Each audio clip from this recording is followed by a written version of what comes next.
ఈరోజు మనము ఒక అంశం గురించి తెలుసుకున్నాము. మన దేవుడు ఎలాంటి వారు అన్న అంశం గురించి మనం తెలుసుకున్నాము. ఈ అంశం గురించి చెప్పాలంటే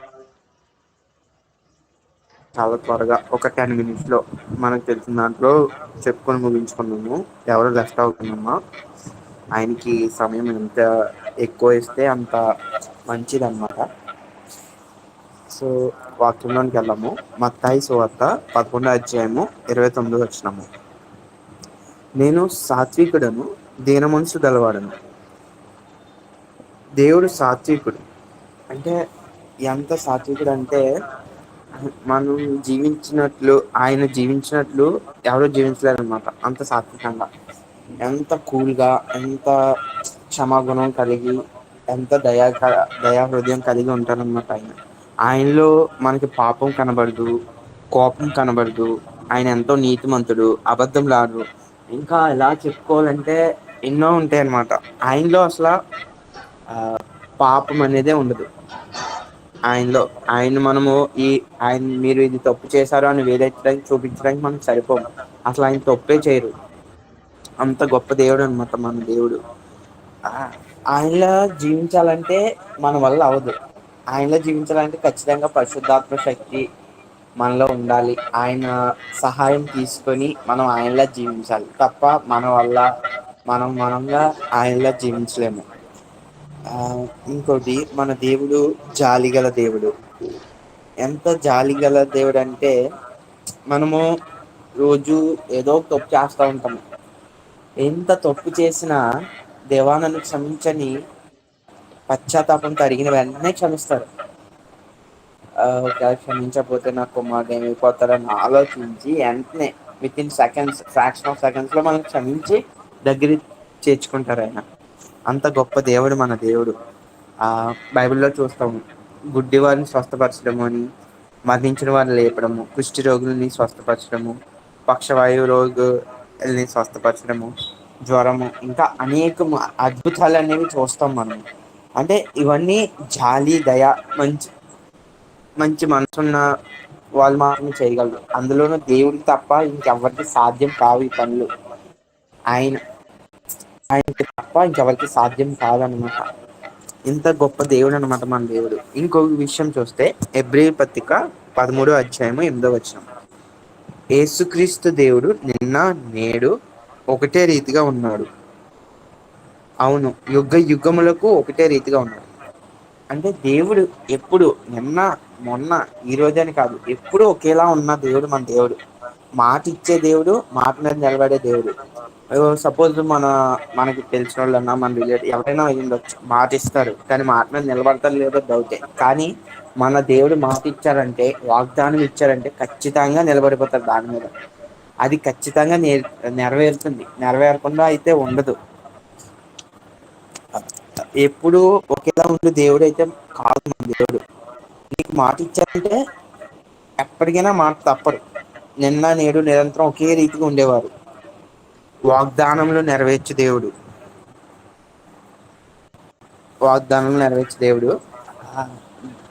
తర్వాత నీకు మంచి జీవితము, మంచి లైఫ్ ఇస్తానని ఒక వాగ్దానం ఇచ్చాను. సపోజ్ నువ్వు ఎంత డౌట్ కూడా పడాల్సిన అవసరం లేదు. నీకు ఏ డౌట్ అవసరం లేదు. నిశ్చయముగా నెరవేరుతుంది. ఎందుకంటే దేవుడు మాట ఇచ్చిన మాట తప్పాలని ఎక్కడా లేదు బైబిల్లో. ఆయన మాట ఇచ్చారంటే ఇంకా నిశ్చయం అనమాట, జరిగిపోతుంది. సో నీకేమైనా దేవుడు వాగ్దానం ఇచ్చినట్లయితే ఆ వాగ్దానంతోనే నమ్మకంగా ప్రార్థన చేయండి, ఖచ్చితంగా నెరవేరుస్తాడు. మన దేవుడు నమ్మకము కలిగిన దేవుడు, నమ్మదగిన దేవుడు.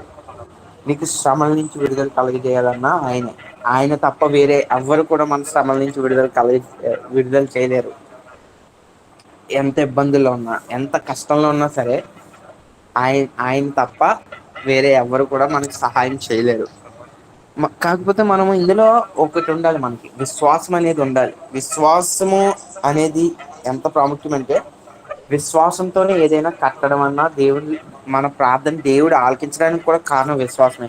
నీలో ఎంత విశ్వాసం ఉన్నదన్నది దేవుడు ఆలోచిస్తాడు, దేవుడు పరిశీలిస్తాడు. విశ్వాసము వలన ఏదైనా సాధ్యము. అంటే ఆయనకి అసాధ్యమైనది ఏది లేదు. మనం విశ్వసించి నమ్మి ఆయన చేస్తారు. నేను దేవునికి చెప్పాను, నేను పలానా ప్రేయర్ పలానా రిక్వెస్ట్ దేవునికి చెప్పా, ఇంకా నాకు డౌట్లే, ఆయనే చూసుకుంటారు, యెహోవా ఈరే అన్న నమ్మకం విశ్వాసంతో ఆయనలో కొనసాగాలి తప్ప ఆ అవుతదా అవ్వదా అన్న సందేహం అయితే అస్సలు ఉండకూడదమ్మా. సందేశం ఉంటే సందేహం ఉంటే అంటే అది నెరవేరడం కష్టం. ఎందుకంటే నువ్వు దేవుని నమ్మలేనట్టు విశ్వాసం లేకపోతే. నువ్వు ప్రార్థన చేసి విశ్వాసం లేకుండా ఉన్నావంటే దేవుని నమ్మలేనట్టే. ఎందుకంటే నిజంగా దేవుని నమ్మిన వాళ్ళు విశ్వాసం ఉంచకుండా ఉండరు. ఎంత అంటే నువ్వు ఎలాంటి సిచ్యువేషన్ లో ఉన్నా, ఈవెన్ నువ్వు బాగా డీప్ లో బాగా బ్యాక్ లో ఉన్నా సరే, బాగా లోలో ఉన్నా సరే, నీలో ఉన్న విశ్వాసం మాత్రం తగ్గకూడదు. ఎగ్జాంపుల్ యోబు గారి వలె మనకి అలా అతి విశ్వాసం మనలో ఉండాలి. మనలో నిజంగా విశ్వాసం ఉంటే ఖచ్చితంగా అద్భుత కార్యము మన లైఫ్ లో జరుగుతుంది. ఆ యోహాను సువార్త 14వ అధ్యాయము 2వ వచనం, నేను తండ్రి యొద్దకు వెళ్ళుచున్నాను గనుక నేను చేయు క్రియలు నా యందు విశ్వాసమించు వాడును చేయను, వాటికంటే మరి గొప్పవి అతడు చేయనని మీతో నిశ్చయముగా చెప్పుచున్నాను. ఇక్కడ దేవుడు మాట చెప్పారు. ఇప్పుడు సిలువ వేయబడి వెళ్ళిపోతా అంటే చనిపోయి 3వ దినం లేచి వెళ్ళిపోతున్న టైంలో నేను వెళ్ళే సమయము ఆసనమైంది.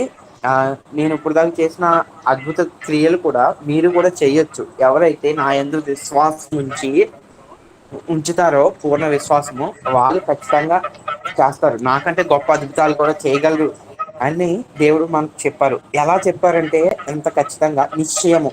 బైబిల్లో నిశ్చయము అనే వాడారంటే అది ఖచ్చితంగా నెరవేరుతుంది.